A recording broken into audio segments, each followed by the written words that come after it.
Near mint condition, the home of collected editions. That cover's so awesome. That, as they say, is that. Marvel Comics. Let's go ahead and get started.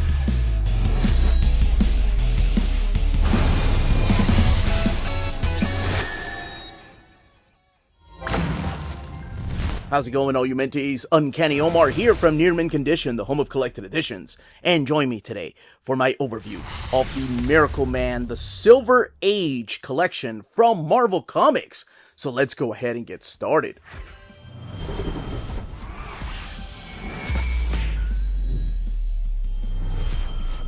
This video is sponsored by Marvel Comics, so thank you so much to David Gabriel and the fine folks at Marvel for sending us an advanced copy of this collection.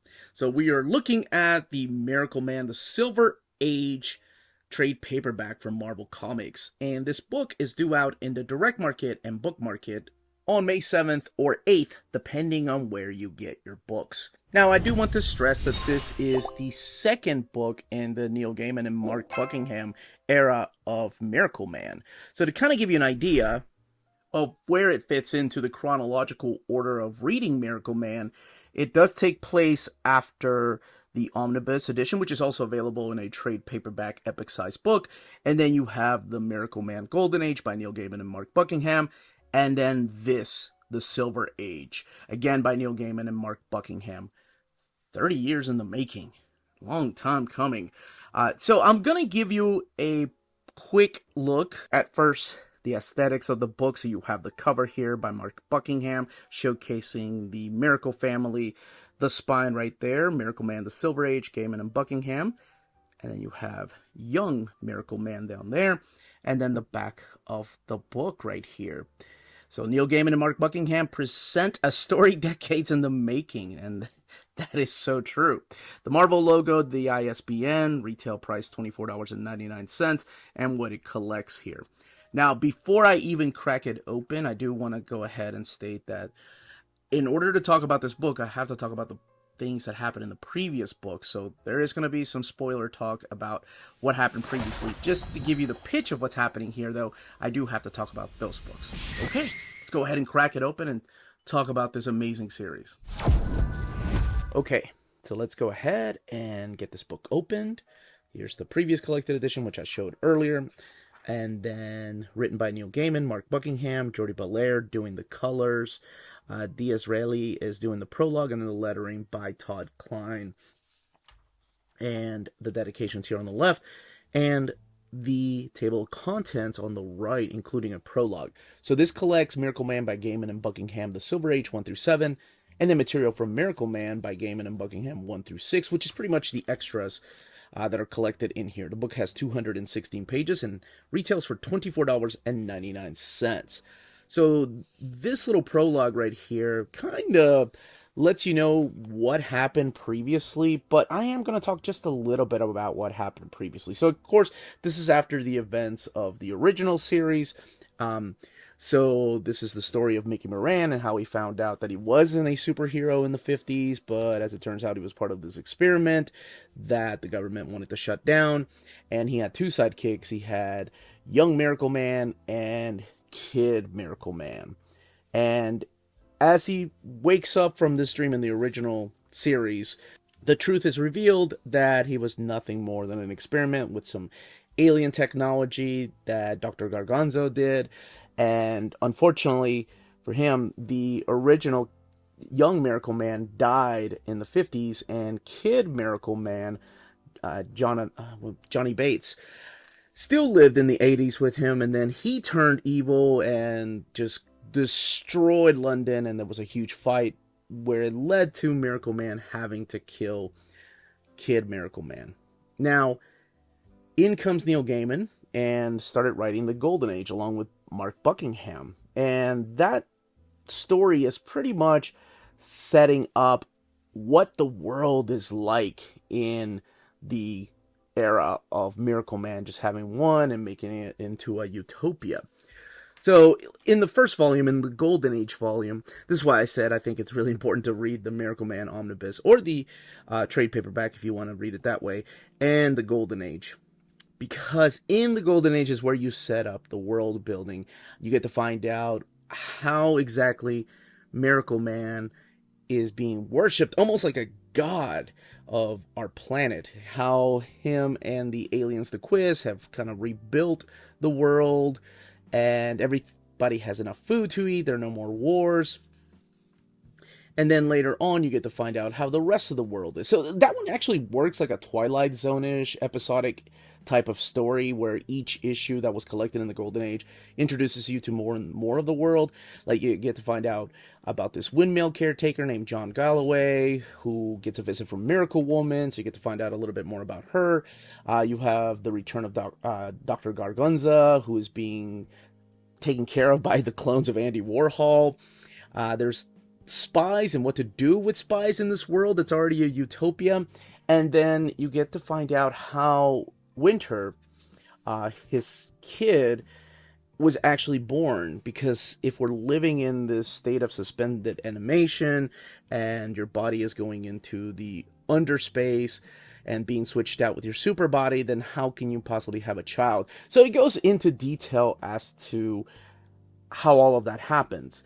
However, there were backup stories through the Golden Age about this group of characters that were going and trying to receive or retrieve something from the subspace or underspace. I can't remember exactly what, the null space, if you will.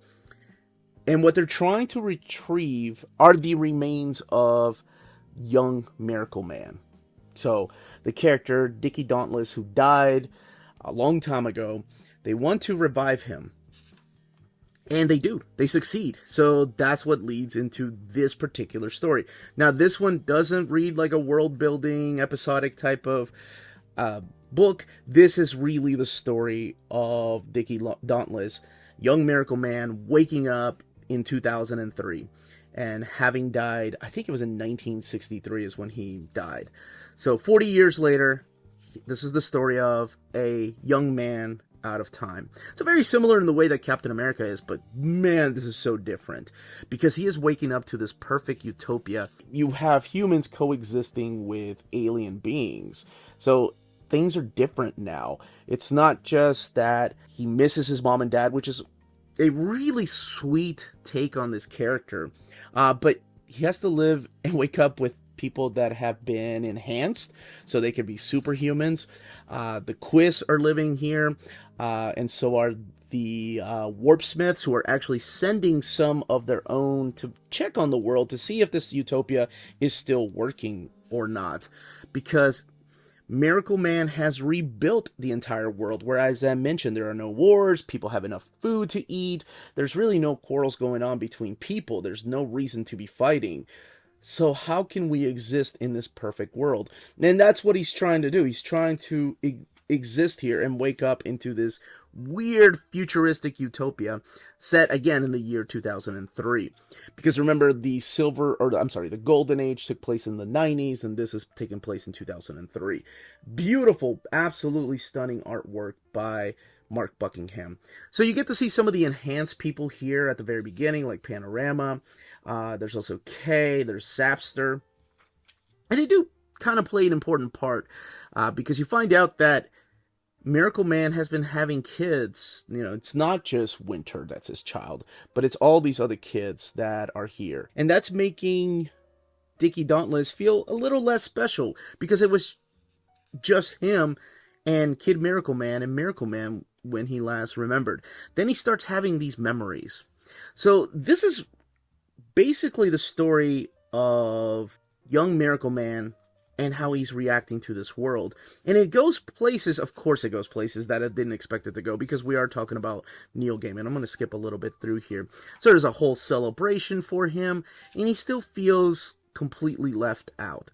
Now, Miraclewoman tells Miracleman something important. I'm going to not spoil that, because I want people to genuinely read this and be surprised. She tells Miracleman something important about young Miracleman, and Miracleman's living in this, utopian future where he's kind of God and his rules are the way it is. So he's like, yeah, I'm going to do that. I'm going to listen to you.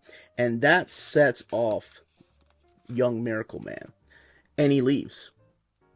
And he's like, don't follow me. So he ends up leaving and going to the Himalayas, where he runs into Mr. Master. Or, I'm sorry, who used to be Mr. Master and now is just Bill Caxton. And I'll explain that here in a little bit. He's having visions of Johnny right here, Kid Miracleman, who's talking to him, who's telling him that he is to become just like him, evil, because in this perfect world, we need an adversary. It's really interesting to see him have visions like this. So in the Himalayas, he ends up finding this young lady right here, Meta Maid, who will kind of be his partner in crime, like trying to find who he is. Because in this world, we learn that Dr. Garganza actually kidnapped orphans, and that's how he got them into this project. So in here, Caxton, Bill Caxton, this guy right here, who used to go as Mr. Master, he was the very first enhanced human that Miracleman made, and then eventually he just got tired, and once you have it all, what do you do now? I love the questions here that are asked, once you have everything, what now? So he actually calls out Dickie Dauntless and says, that's not your name. What's your real name? Because if you were an orphan, that's a made-up name. So the rest of the book is him going on a journey, trying to find who he really is. And alongside him is Meta Maid, who becomes like a mother/sister figure. Because keep in mind, this is still a young man that still has the mentality of somebody that age, but somebody that age that was stuck in the 50s. The moralities and religious beliefs all come to play through this book. When you have churches that are worshiping Miracleman, and he's still praying to God, to take care of him, to take care of Miracleman, and to take care of his mom and dad who are in heaven with God. It's such an amazing story. It's one that I'm glad I waited till it came out in trade, that I just could not put down. And I'm not going to spoil the ending where this goes, but it goes in the way that it could only go for a Neil Gaiman story. And eventually he finds out who he really was, and how he was part of an orphanage, and how exactly it led to Garganza finding him, and all the horrible things that happened to him. I will say there is strong language in this one, much like the previous volumes. So this is definitely mature readers. I have to say, the artwork in here by Mark Buckingham is amazing. Apparently, he redrew the first 2 issues, which were published a long time ago in the 90s. So this has been 30 years in the making for a lot of people. A lot of people have been waiting for the Silver Age to wrap up. And yes, this does end on a cliffhanger. And yes, I cannot wait for the Dark Age, which will be the 6th book, because, well, Miracleman Omnibus collects the first 3, Golden Age is the 4th book, and then this is the 5th book, so we need 1 more. And where it goes, I don't know where the Dark Age is going to go. It could go any kind of way, but I'm all here for it. Now, I don't want to spoil exactly what happens at the end and what leads to it, but you can find out for yourself. Definitely worth a read. Now, in the back is where you're going to find the extras. Now, the back matter is where you're going to find the unused pages. And there's information, too, like here's Gaiman and Buckingham began working on the Silver Age in 1991 for Eclipse Comics. Eclipse Comics filed bankruptcy, so that led to 2 issues being published, and then the 3rd one that was finished not being published. So that's why Mark Buckingham decided, I guess him and Neil Gaiman, to redraw the first 2 issues here. And again, unused pages here, original art. There's quite a bit of it, and it's gorgeous. I mean, his style is gorgeous. It's not, honestly, the colors by Belair just really bring it together, and it kind of feels like the Golden Age, and that was done back in the 90s. So it has that flair of the 90s to it. There's something just great about the colors. And this right here is the 40th anniversary of Miracleman. It's the 4 pages from that anniversary by Gaiman and Buckingham. This is the page from Marvel Comics 1000. I love that this is kind of hyping things up for the return of Miracleman. And this is the story of Miracleman from the Silver Age number 4, how it was a little expanded. So they had to change some things. So you get all of these extras back here, including the cover. So this is where they're going to put the covers. Issue number 1 and the variants over here, giving credit to who the variant artist is and who the main cover artist is, which is mainly Mark Buckingham.